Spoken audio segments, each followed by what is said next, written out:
Good evening, friends and fellow activists. First of all, I would like to thank the Canadian Peace Alliance for inviting me tonight, and also to Malalai Joya, who is here to share with us the story of the Afghan people's struggle for a just and lasting peace in their homeland. Malalai will talk about their context, and I will talk about the context of a mother whose youngest son is currently deployed in Afghanistan at the Canadian Forces base in Kandahar. But first of all, to give you some backgrounder of why I am here tonight. I grew up in the Philippines, watching the horror of the Vietnam War unfold before my eyes at a very young age. The focal point of my being against the war and any forms of conflict was galvanized by the My Lai massacre. It's a small village in Vietnam where the US forces launched a massive napalm attack on the civilian population. The picture of a young girl running in the highway, naked with her skin hanging from her side, burnt by a napalm bomb, and a man carrying his dead child was forever etched in my mind. War is ugly. My youngest son is a reserve corps with the Royal Regiment of Canada, who volunteered to go overseas to help the Afghan people. He was deployed in Afghanistan in early May this year. My son, like majority of the soldiers deployed in Afghanistan, is sincere to help the Afghan people. But it's a different story when leaders of powerful countries and heads of big corporations who have a stake in Afghanistan are involved.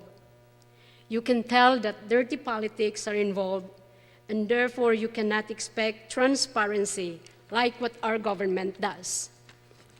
Until now, this conservative government is not very clear as to why Canada is in Afghanistan, wasting billions of dollars of taxpayers' money to support the effort on the so-called war on terror. When I made my opposition to the war public during the G8, G20 summits in April, my son came to know about it. And as a mother, I explained my position, and I would like to share them with you.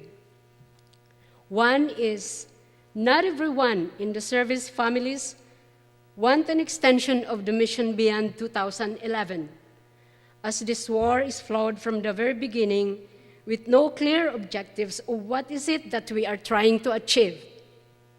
The only thing that is very clear to the West is the natural resource of the country, which the Karzai government claimed to be worth trillions, but at what cost in terms of loss of lives on both sides, including the civilian population.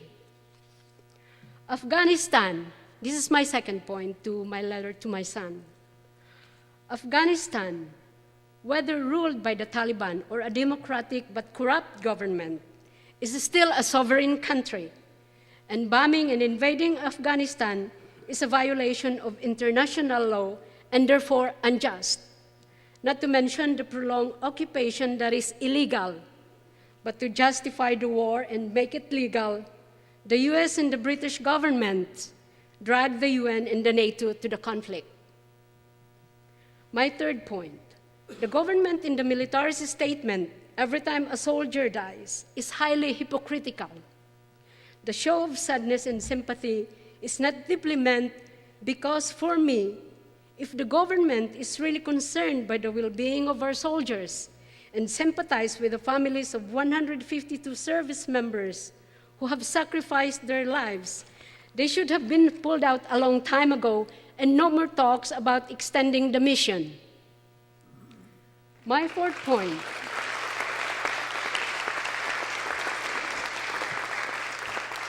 I believe in the sincerity of the rank and file, and I admire their guts and bravery. But when we look at the leaders who have created this war, where are they? While our sons and daughters are in the dank and the squalid trenches, putting their lives in the firing line. The leaders are dining in their finest, smiling for the camera with their wives. They should be the ones who should be in the dank and dirty, squalid trenches to see for themselves how our sons and daughters suffers.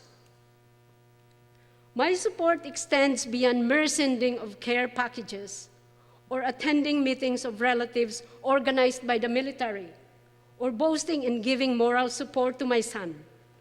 I'm taking on a flawed government policy that resulted to the loss of 152 lives, and therefore withdrawal is the only solution to stop this cycle of violence.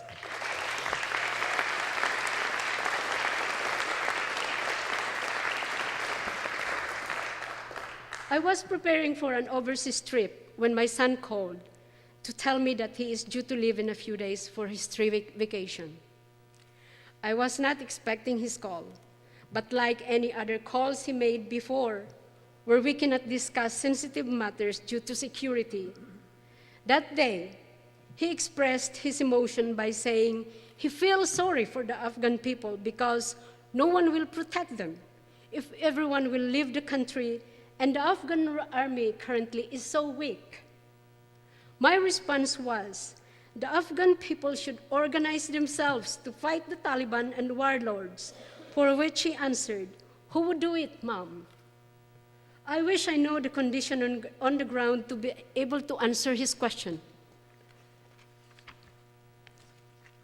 As soon as he was out of Afghanistan, he was so happy because he said he can talk freely. And from what I gathered, the days leading up to his departure, while out on patrol in a convoy, he almost stepped on an IED, which he said was a very close call and scares the hell out of him. This incident has left him traumatized. Last Saturday, he phoned reminding me that his vacation is almost over and that he is going back to Afghanistan soon. From the sound of his voice, I sensed that he was emotional, but was trying to fight it. He said that during the 3 weeks he had spent in the outbacks, there was a semblance of normalcy to his life, and he doesn't feel like going back to Afghanistan. And I can understand and imagine. He said that he wanted to cry because the people he met while on holiday treated him with kindness and respect and had touched his life that he doesn't want to leave them. At this point, I have to be strong for my son, and the only comforting words that I offered was, he will be home in 2 months' time. For me, the 2 months is crucial. And in a letter sent to him last Sunday, I asked him to double his alertness and exert maximum precaution, and that he should trust his instinct and gut feeling. Lastly, as a mother of a soldier serving in Afghanistan, I would like to say to this government that there can be no peace without justice, and justice can only be served by. And this is my call. I have 3 calls here to the current conservative government. First is ending the war and occupation and the withdrawal of all foreign forces in Afghanistan. Second, support the Afghan people in implementing reconciliation and healing and good governance.